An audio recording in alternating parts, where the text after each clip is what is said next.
the only friend I've got is a smoking cheap guitar.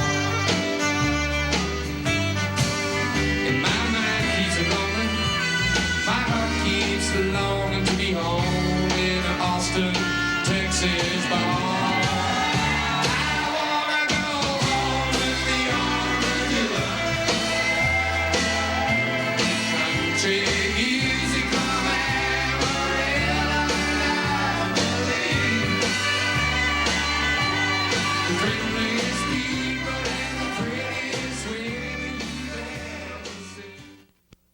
Well, I'm Gary Lickona. I've been the producer of Austin City Limits for the past 17 years, since 1979. And basically, this is my first job in TV. I know that surprises a lot of people, but considering that I've got a college degree in history and my background before this was in radio, I think people should be surprised when they hear that. I moved to Austin in 1974 after working in upstate New York for 8 years, doing everything you can think of in radio. I came down here because of the Austin music scene and because of the weather.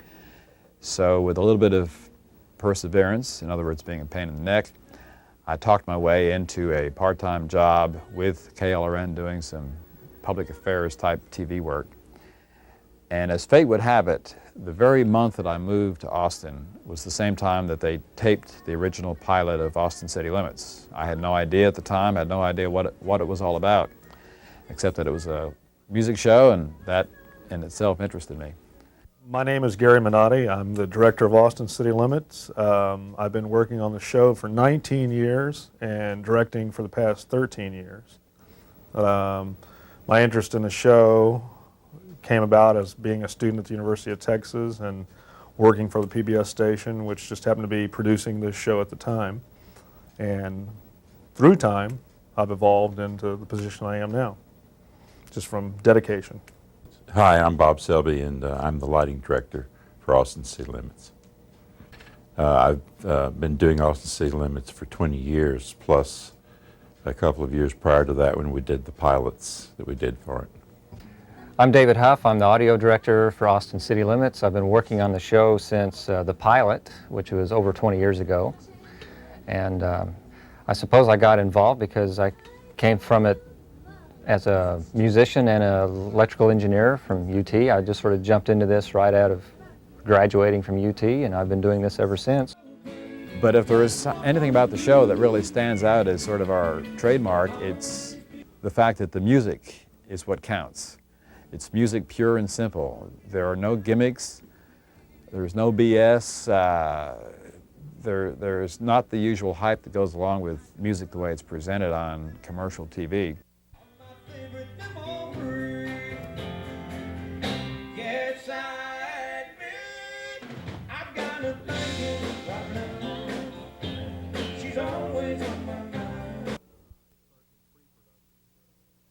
Well, it starts in pre-production where the producer and I will sit and talk about the talent that we want on the show and changes that we want made on the set, or a different look that we want from the cameras. And then it evolves into the actual production itself, which on a taping day as it is today, we'll have a rehearsal in the afternoon and take a break for dinner and then continue, and the show starts at 8 o'clock at night, and we roll tape just as if it was a concert and capture what the artist is, what's coming off the stage from the artist. What happens is the artist will come up with a set list of the songs they're going to sing that night. And for my edification and for all the other technicians' edification, they will run through those songs. So for my part, I write down who does what during the song. If the singer is singing, then that's what the note I'll make for the camera shot that I want. If there's a solo, then I'll make that note for the camera operators later on. For when the show actually is playing, we'll go down the list. And hopefully they'll play the same thing that we played in the afternoon. They won't change anything. So, meaning that all the camera shots are in order if they do the same thing that they did in rehearsal. Sometimes they throw us curves. Each year we reevaluate the lighting we've done in the past and try to update it a little bit to solve any kind of problems that we've seen in past years, and have a general overall lighting setup, which we then alter individually to help maximize the use of the lights for each individual program. And we tend to change the backlight colors based on the type of music that's happening on the stage for that particular performance, so that you wouldn't necessarily see the same lighting for all the bands. And the design is very conservative, and it's based on typical television lighting. I guess you'd say that what we're trying to do is light for television so that it gives the same effects that you would like to see for a concert when seen through the eyes of the camera. We could just record it for radio. I can show you a little bit about what's around the room here. We've got a 36-channel audio console here that brings in all the microphones that are on stage, and those microphones are spread around the stage in order to collect the sounds from all the individual instruments, drums, keyboards, vocal mics, bass, and all of that.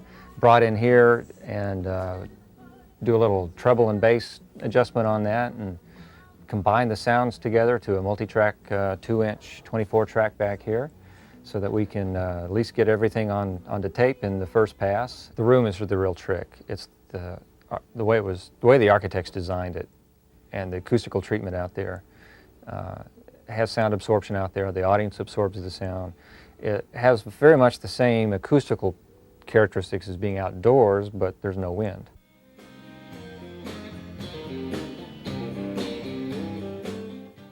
So all in all, I have 5 cameras.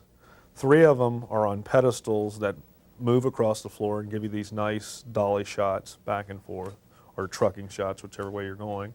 I have 1 handheld camera that gets behind the drums or at the keyboards on top, the limited angles that you can't get from the other 4 cameras.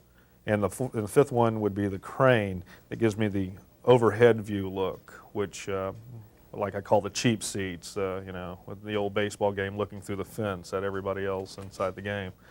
But it gives that overall big feeling look that you're outdoors in a concert setting, and it's establishing shot is what it is.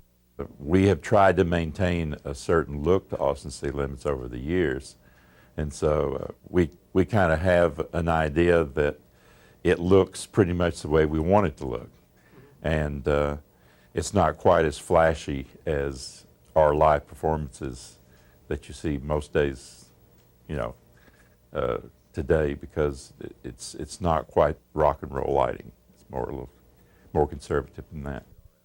Everybody assumes that we are outside unless they really have seen it, and everyone assumes that the space is much larger than it really is.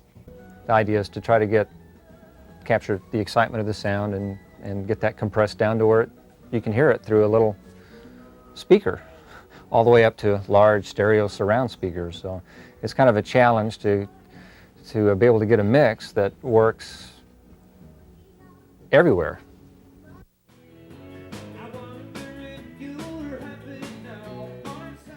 I run 3 tapes at a time, and one of those tapes, it's a switch feed where the cameras are switched through the switcher here. Actually, another person does that, and that tape is built, it's called a primary tape.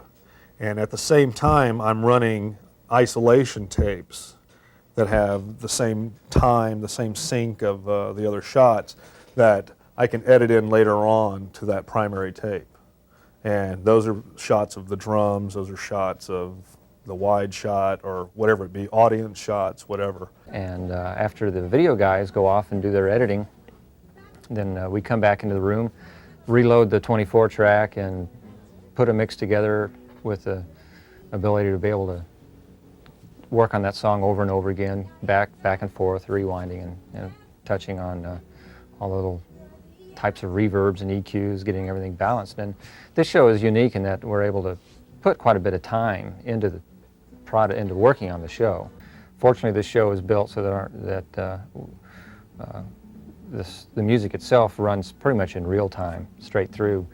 But we were able to pick which songs we use. If there's ever an edit, it's usually during applause. And some songs are, don't have applause on them, so we have to tag just a couple of seconds worth on there to smooth that out, to give it the appearance that it's a live show. And it is a live show.